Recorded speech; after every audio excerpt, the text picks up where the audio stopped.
চলো বন্ধুরা, আজকে আমার পার্লার জার্নিটা একটু তোমাদের সাথে শেয়ার করি। আজ ছিল আমার পার্লারে ওয়াশ করতে যাওয়ার দিন এবং চুলটা একটু প্রবলেম হয়েছিল, সেটা দেখাবার জন্যে আমি বেরিয়ে পড়লাম। বাড়িতে তালা দিয়ে একদম ঝটপট করে সবাই স্কুল কলেজ চলে গেছে, আমি বেরিয়ে পড়লাম আমার ব্যাগ নিয়ে, আমার বিখ্যাত সানগ্লাস নিয়ে আমি চললাম হাঁটতে হাঁটতে পার্লারে। চুলটার তলারটা দেখো, মানে স্ট্রেটনিংটা একটু প্রবলেম হয়েছিল, তো আমি পার্লারে ওদের বলেছিলাম, ওরা বলল দিদি তুমি টাইম নিয়ে এসো, আমি ব্যবস্থা করে দেবো, আমরা দেখে করে দেবো। তো আমি আর ছোটো ছেলে দুজনে ছিলাম, দুজন মিলে চললাম। এবার আস্তে আস্তে টুকটুক করে আমি হেঁটে পার্লারের দিকে পৌঁছে গেলাম, আর এই আমার পার্লার চলে এলো। আমি পার্লারে এবার ঢুকে পড়লাম, কেন কি আমার এই পার্লার থেকে আমি সব করাই, তো এখানেই আমি সব যে কোনো ব্যাপারে আমি এখানেই আসি। তো করিয়ে গেছিলাম, চুলের তলাটা যেহেতু ড্যামেজ হয়েছিল, তাই তলাটা একটুখানি স্ট্রেটনিংটা ঠিক বসেনি। তো ওদের বলাতে ওরা বললো দিদি তুমি সকালবেলা ফার্স্ট আওয়ারে চলে আসবে, তো আমরা ওটা দেখে নেব। তো আমি যাবার পর ওরা পার্লার খালিই ছিল, পার্লারটা পরিষ্কার করলো, আমি ফার্স্ট কাস্টমার গিয়ে পৌঁছালাম। তো ওরা আমাকে নিয়ে বসে আগে ব্যাপারটা পুরো দেখলো, চুলটা দেখে বুঝে নিল যে কী সমস্যা হচ্ছে, কেন হয়েছে। চুলের তলার দিকটা একটু ড্যামেজ হয়ে গেছে ওদের কথা অনুযায়ী, তো তার জন্য একটু সমস্যা হয়েছে। তো ওরা ট্রিটমেন্টটা বললো আবার নিচের পোর্শনটা ধরেই ওরা সেট করে দেবে, কোনো অসুবিধা হবে না। বাট আমি খুব টেনশানে পড়ে গেছিলাম, বুঝলে, যেটা হয় আর কি। তো একটা আমরা একটুখানি কিছু প্রবলেম হলে আমরা মেয়েরা ফ্যাশনের ব্যাপারটা একটু টেনশানে পড়ে যাই। তো সেটা বললেও চিন্তা করার কিছু নেই, আমরা এটাকে একদম ফিট করে দিচ্ছি, কোনো অসুবিধা হবে না দিদি। তারপর ওরা ওদের প্রসেস যেরকমভাবে করে আমার চুলটা ওয়াশ করে নিল, আরেকবার ওয়াশ করে ড্রাই করলো, ড্রাই করে এটার মধ্যে ওরা ক্রিম অ্যাপ্লাই করা শুরু করলো। প্রথমে আমার চুলটাকে ভালো মতন ওয়াশ করে নিয়েছে ওরা, ওয়াশ করে নিয়ে দেখো আমার সামনেটা মোটামুটি ঠিক আছে, পেছনে একটুখানি আমার মনে হচ্ছিলো যেন ঠিক দাঁড়ায়নি, তাই ওদেরকে বলেছিলাম, ওরা আরেকবার সেকেন্ড টাইমও আমাকে সুন্দরভাবে ব্যবস্থা দিল। তো সব ওয়াশ টোয়াশ করে নিয়ে ওরা দুজন মিলে আমার চুলের মধ্যে ওদের যা যা প্রসেস আছে আর কি, সেগুলো ওরা শুরু করে দিল পার্ট বাই পার্ট করে।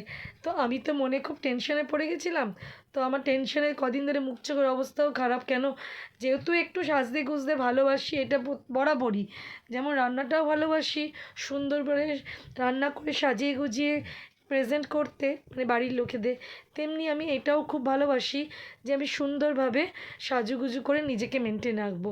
তাই পার্লারের ছেলেরা আমাকে বোঝাচ্ছিল কি অবস্থা, কেন দাঁড়ায়নি, আমাকে কেন এখানে আমি বরাবর করাই, তো ওদের সাথে আমার একটা খুব ভালো রিলেশন আছে, তাই ওরা ভালো মতন আমাকে বুঝিয়ে দিল যে কী কী ব্যাপারে দিদি তোমার প্রবলেম হয়েছিল, বুঝিয়ে ভালো মতন আবার মানে যেরম অ্যাপ্লাই করার ট্রিটমেন্ট দিয়ে ওরা ওইভাবে অ্যাপ্লাই করে নিল।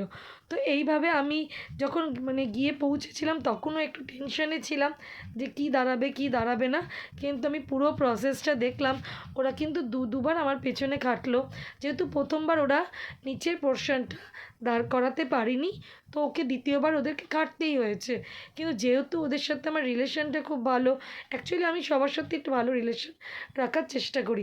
দেখো তলাটা যেহেতু দাঁড় করাতে পারিনি, কত সুন্দরভাবে ওরা ঠিক তলার পোর্শনটাকে ওরা আবার ক্রিম দিয়ে কি সুন্দরভাবে মানে পুরো বেঁধে রেখে দিল, এবং ঠিক 45 মিনিট না 50 মিনিট এভাবে রেখেছিল। বসে থাকাটা এইভাবে খুবই ডিফিকাল্ট, আর এটা ছিল শিবরাত্রির দিন। আমার যে কী কষ্ট হচ্ছিল আমি তোমাদের কি বলবো, যেহেতু চুল টুল কাটবে না, শুধু প্রসেসটা করবে, তাই আমি করতে চলে গেছিলাম। কারণ আমার চুল যদি কাটতো আমি যেতাম না ওই দিন, কারণ যেহেতু সেদিনকে শিবরাত্রি। তো ব্যাস উপোস করে সাজুগুজু নাম করে ওখানে গিয়ে বসে পড়েছি।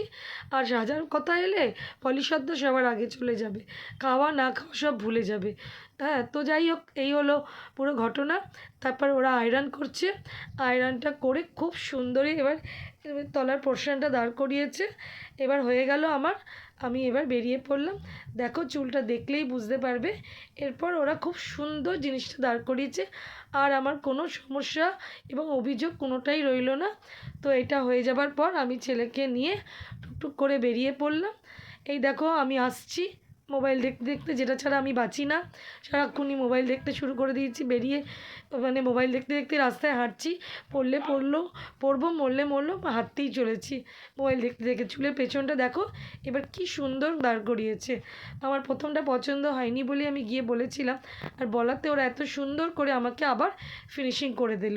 অ্যাকচুয়ালি আমি একটু কারণেই এটা করিয়েছি, তো তো সেটার জন্য একটা মনের ভেতর খুঁতখুত করছিল। তো যাই হোক, আলটিমেটলি অল সেট ডাউন। আমি এবার বাড়িতে দিকে রওনা দিলাম। পাশে একটা মার্কেট আছে আমাদের, দমদম নিউ মার্কেট, ওর ওপর দিয়ে আমি গেলাম। কিছু জিনিস কেনার ছিল, ওগুলো পারচেস করে একেবারে আমি বাড়ির উদ্দেশ্যে রওনা দিলাম।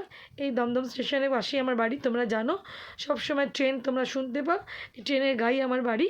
আর শিব ঠাকুরের মাথায় ঢালো বলে একটা দুধের প্যাকেট নিয়ে একটু মন্দিরে কিরম ভিড় আছে দেখে গেলাম। যদিও আমি মন্দিরে আসতাম না, তবু পরিস্থিতিটা একবার দেখে গেলাম।